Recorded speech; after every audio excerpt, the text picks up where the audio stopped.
Welcome to the Small Business Minute. Today's topic is the money business. Money. It's one of those personal topics that many people are uncomfortable discussing. Why that is varies from person to person. Even inside a business, that uncomfortableness exists, but that needs to change. Generally speaking, the only time the subject of money seems to ever come up is in the heat of the moment in comments such as, "Do you know how much that costs?" Even then, the word money is not used. When I ask owners what business they are in, I usually get the expected answer such as, "I'm in retail," or "I own a restaurant," or "I'm in a service business of some sort." These are all technically correct answers and serve to explain your enterprise to your external customers and strangers alike. However, I'd like you to consider an alternative definition that should be used internally within the organization and be at the forefront of your decision-making process. What is that internal definition? Simply, we are in the money business. And it matters not one bit what industry you're in. At the end of the day, you are in the money-getting business. Pure and simple. You exchange your services in return for money. The service you offer is nothing more than the vehicle you use to get that money. This may sound a little crass to some because they don't want to think of their business in such impersonal terms. Others are so emotionally committed to their desire to be an entrepreneur that they have fallen in love with their idea and not the business of the business itself. Let's be honest. The reason 99% of us went into business in the first place is the allure of potentially making more money. To be sure, we had other reasons such as being our own boss, validating our ideas, or just finding a better way to do something. But at the end of the day, the majority of us were seeking higher incomes. Focusing on money is not to say that you have to become Scrooge-like. Nor does it mean caring less about your customers or how you do things. To the contrary, having higher profitability and more money gives you the ability to actually increase your service levels. The alternative means that you're on the proverbial treadmill generating additional low-margin business just to keep the doors open, which results in customer service taking a backseat to everything else. No, it means being selective in where you commit this precious resource. It also means getting your staff to understand that their actions can impact, good or bad, the profitability and financial health of the company. But you need to reinforce that position with them. You need to make them understand that their actions have a cost associated with it. Loving what you do is one thing, but it's got to be profitable, and the more money or profit you make allows you to build a safety net under your company. Consider for a moment how unprepared so many small businesses were in the face of the COVID-19 lockdowns. Sadly, many have locked their doors forever. There's really only two things you need to know about money: where to get it and where you spend it. So the logical place to start is to understand where you get your money. It's been my experience that just about every business has revenue categories. Unfortunately, many entrepreneurs don't bother to segregate their services into any formal groupings. As a result, they have no idea what percentage each product or service grouping contribute to their revenue. But revenue grouping is only half the equation. We often hear that we should be focusing most of our time on revenue-generating activities.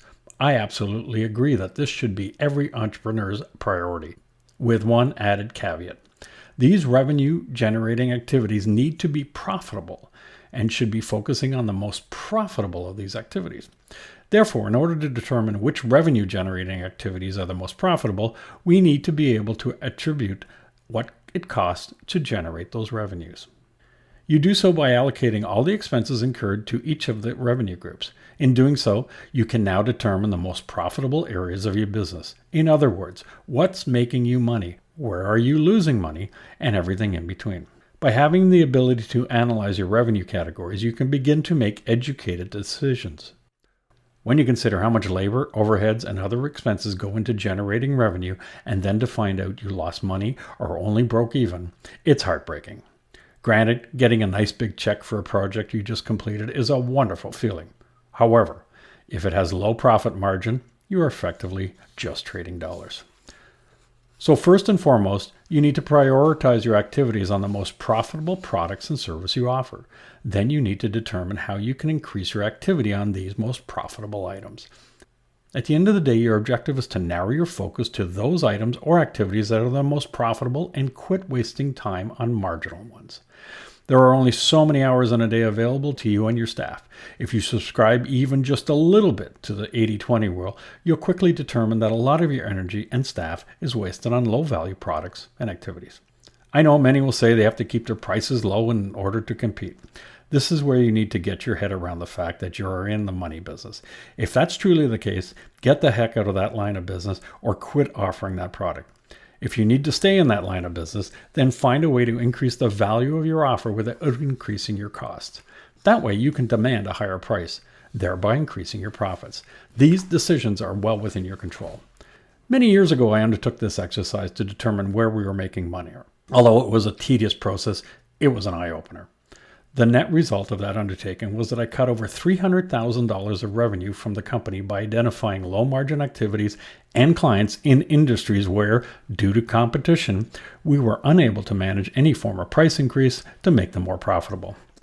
This was at a time when my company had just achieved break-even, and this decision was going to be a major setback. However, as expected, or maybe I should say hoped, our profitability grew significantly and we were profitable in less than a year. In hindsight, it made perfect sense and the risk was more imagined than real. When you consider that we focused on fewer but more profitable services and clients, our labor and other expenses inputs dropped dramatically, which resulted in more profit for the company. In addition, this exercise helped us to identify and target those clients and industries where there was little competition. Doing so allowed us to regain the lost revenue within 18 months, and our profitability continued to grow.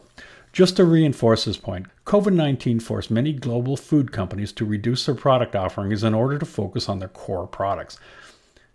Lay's, Procter & Gamble, and the Campbell Soup Company stopped producing, not just cut back on many of their slower-moving products because demand on their core products exceed their ability to supply. Some of these companies reduced their offerings by upwards of 18%. Many of these cut products may never return to our grocery shelves because the companies realized that their profits came from their core products. Another thing to keep in mind is that spending money is easy. Making money is hard. Because how hard it is to make money, every spending decision, whether that be on equipment or staff, needs to be paid for somehow.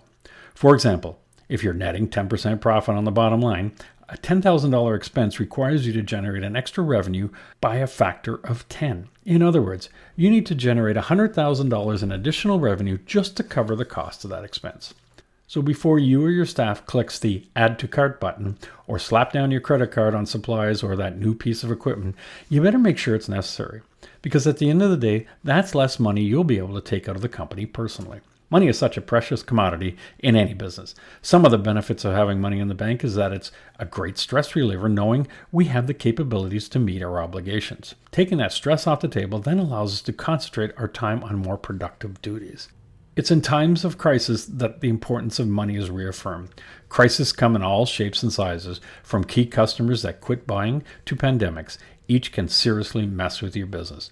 So by adopting the attitude that you're in the money business, will go a long way to significantly increase your profitability and your income. I'm Greg Weatherden, and this has been your Small Business Minute.